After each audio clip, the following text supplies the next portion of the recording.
नमस्कार भावांनो. थेरम आणि इम्पॉर्टंट क्वेश्चन्स मॅथचे आता हे बऱ्याच जणांना पाहिजे असतात.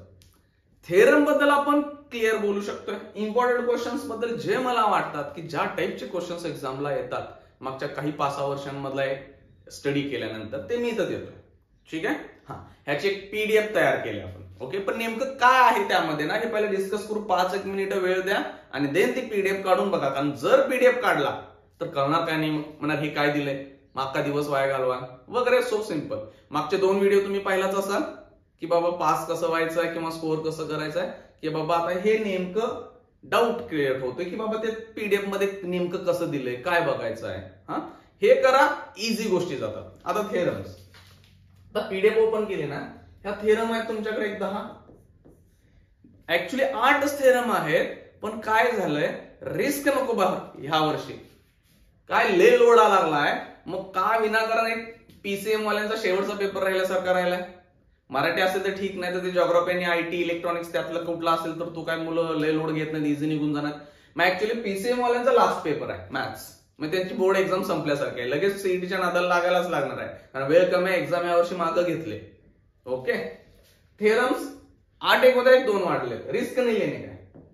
6 to 9 मार्क्स इझी तिथं आहेतच. काही झालं समजत नाहीये थेरम, आता सोडा, रट्टा मारा. लास्ट आहे, सलाईनवर आलोय आणि म्हणतो की मी बसलोय आता ना. कंडिशन खराब असेल, समजून घेता वेळ नसेल आणि आता समजत पण नसतील, सोडा, पाठ करा. म्हणा आता काय नाही, हा लास्ट दिवस राहिला. 1 दिवसामध्ये मी त्या सगळ्या थेरम समजून घेतो. मिनिंग, डेल्टा काय असतोय, डॅबा काय असतोय, डो काय असतोय, हे कुठं मॅथमॅटिक्स घुसत बसूयात. ते समजून लास्ट 1 वर्ष होतं. तिथनं नाही घेतलं तर आता लास्ट डेला नका करू. थेरम मग रट्टा, दुसरा ऑप्शन नाही. हे करा. 7 ते 9 मार्क्स इथे मिळणार आहेत, ते फुकटचे मार्क्स आहेत. Then questions from exercise. पेपरला आपल्याला ना क्वेश्चन्स एक तर एक्सरसाइज आहे असं कॉपी होतोय किंवा सॉल्व्ड क्वेश्चन्स आहेत ते पण कॉपी होतात. आता सॉल्व्ड क्वेश्चन तर तुम्ही बघितलेत, 1-2 क्वेश्चन सोडवलेले आहेत प्रत्येक टाईपवर आणि त्याच्यावरती एक्सरसाइज आहे. एक्सरसाइज मधले टाइप्स नॉर्मली कॉपी होतात एक्झामला. काही वेळा काय झालंय, आहे असा क्वेश्चन्स घेतात एक्सरसाइज मधून आणि पेपरला टाकतात. ती कंडिशन नाही तर फक्त थोडीफार व्हॅल्यू, साइनच्या ठिकाणी कॉस किंवा क्यूबच्या ठिकाणी स्क्वेअर रूट, स्क्वेअर असं काहीतरी करून देणार आहे. पण जे क्वेश्चन्स टफ वाटतात मुलांना की बाबा तो सोडवायला वेळ लागतोय, म्हणजे कसं show that, prove that, LHS is equal to RHS वगैरे दाखवायचं आहे, ते क्वेश्चन्स थोडे मोठे असतात, 1-2 पानाचे असतात. ते डायरेक्ट क्वेश्चन्स आहे असे कॉपी होऊन पेपरला येणार आहेत.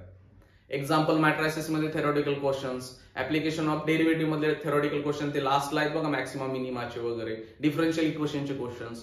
ते क्वेश्चन्स खूप जास्ती तयार करायला कोण जात नाही. कारण काय आहे, जे पेपर सेट करतात ना त्यांना अँसर्स पण द्यावे लागतात.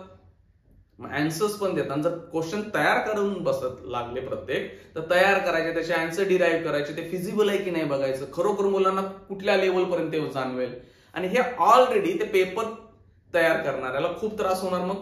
आणि ऑलरेडी जे क्वेश्चन पुस्तकात दिले ते त्यावेळी ते केलेच ना मुलांना, बाबा ते कितपत झेपतात. मग 3 मार्काचा आहे की तो 4 मार्काचा क्वेश्चन आहे, त्याचे सोल्युशन्स हे पुस्तक तयार करते वेळी ते व्यवस्थित विचार करून आन्सर्स काढून वगैरे तयार केले. त्यामुळे तोच क्वेश्चन उचलला जातोय. जो क्वेश्चन स्टफ वाटणार आहे, लेंदी वाटणार आहे, तो टेक्स्टबुक मधून येणार आहे. मग त्याच्यासाठी ना आता मी काय केलं की जर वर्षी जे पेपर येत आहेत, 5-6 वर्षाच्या पेपर घेऊन स्टडी केल्यानंतर जाणवते की बाबा क्वेश्चन जे टफ क्वेश्चन येणार आहेत ते क्वेश्चन एक्सरसाइज मधून येणार आहेत. इझी क्वेश्चन का तुम्ही कसेही काढाल, त्यात काय वादच नाही की काय.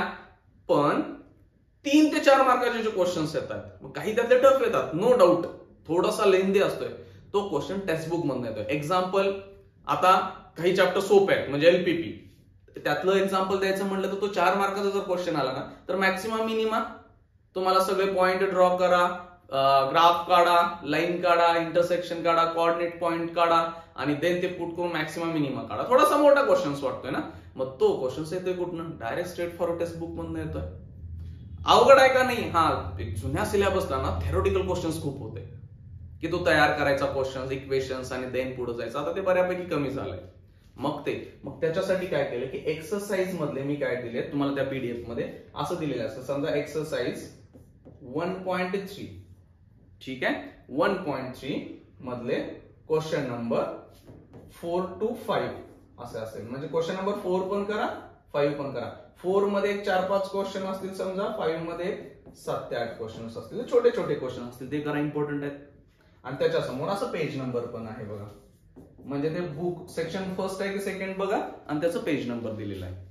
क्लिअर आहे. मग तुम्हाला असं पण दिलं असेल की काय, फक्त पेज नंबर दिलाय. क्वेश्चन नंबर समजा 10, क्वेश्चन नंबर 11, म्हणजे 10 आणि 11 नंबरचा क्वेश्चन करायचा आहे. त्याच्या खाली समजा पेज नंबर दिला असेल 133, 134. म्हणजे तिथे एक्सरसाइज नाही आहे, ते सॉल्व्ह मधले असतील आणि आहेत. 10वा नंबर आहे, 11वा नंबरचा क्वेश्चन आहे, 10, 11 नंबर, 133 आणि 134 पेज नंबरला चला. क्लिअर. तिथनं करायचे. मग तुम्हाला हे डिटेल्स दिलेत. काही ठिकाणी काय असणार आहे, एक्सरसाइज समजा 4.1, क्वेश्चन नंबर 4, क्वेश्चन नंबर 5. म्हणजे काय, क्वेश्चन नंबर 4 आणि 5 एवढंच करायचं आहे.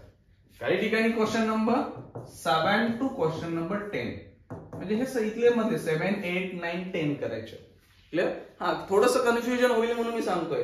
हे एक्सरसाइज मधले क्वेश्चन्स जे लेंदी क्वेश्चन्स येतात आणि जे मोस्ट लाईकली आहेत की बाबा ते येणार असे वाटतात, ते करूनच चला.